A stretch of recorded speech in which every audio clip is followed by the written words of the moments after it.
Liquor కేసులో రోజుకొక కథ చెప్తున్నారని, కేసులు పెట్టి తమ వాళ్ళని వేధిస్తున్నారంటూ వాపోతున్నారు సజ్జల. ప్రస్తుతం ఆయన విజయవాడలో మాట్లాడుతున్నారు. లైవ్ లో చూద్దాం.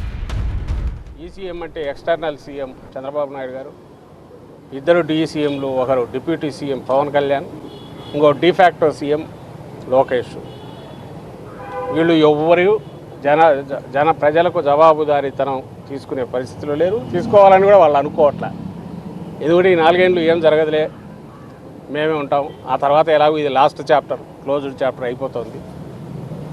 సో ఇక్కడికి సంబంధించినంత వరకు ఎట్లున్నా కూడా ఎవరికి ఆన్సర్ ఇవ్వాల్సిన పరిస్థితి అనే దాంట్లో ఉన్నట్టున్నారు.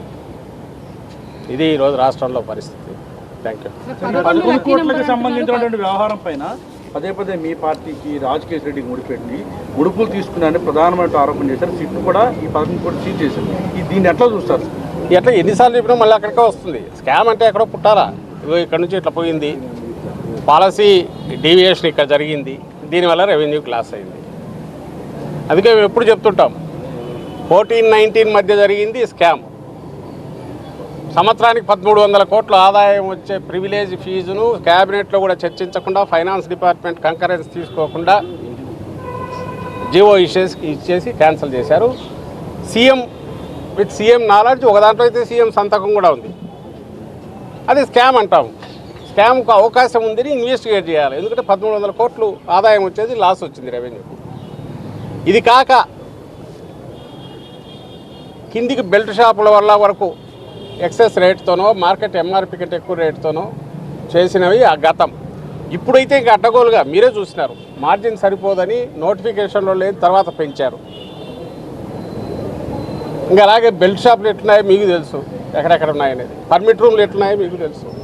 ఎంఆర్పీకి ఎక్కడ దొరుకుతుందో లేదనేది షాపుకు పోయిన వాళ్ళకి తెలుస్తుంది, బార్లకు పోయిన వాళ్ళకి తెలుస్తుంది, లేదా పర్మిట్ రూమ్లోకి పోయిన వాళ్ళకి తెలుస్తుంది. బెల్ట్ షాప్లో తీసుకునే వాళ్ళకు, మీకే ఎవరో తీసుకునే వాళ్ళకే, వినియోగదారులకే తెలుస్తుంది.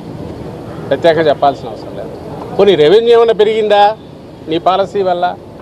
జగన్మోహన్ రెడ్డి గారి హయాంలోనే రెవెన్యూ ఎక్కువ ఉంది. ఇప్పుడు అంతా చేస్తే 10%. నువ్వు ఇంత చేసి నువ్వేమంటున్నావు? అప్పుడు రెవెన్యూ లాస్ అంటున్నావు.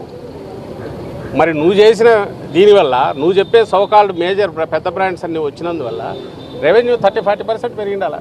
మరి ఎందుకు నార్మల్ గ్రోతే ఉంది, 10% ఉంది? మా హయాంలో డిస్కరేజ్ చేశాము, వాల్యూమ్స్ తగ్గినాయి, రెవెన్యూ పెరిగింది ట్యాక్సుల వల్ల, క్లియర్ కనపడుతుంది.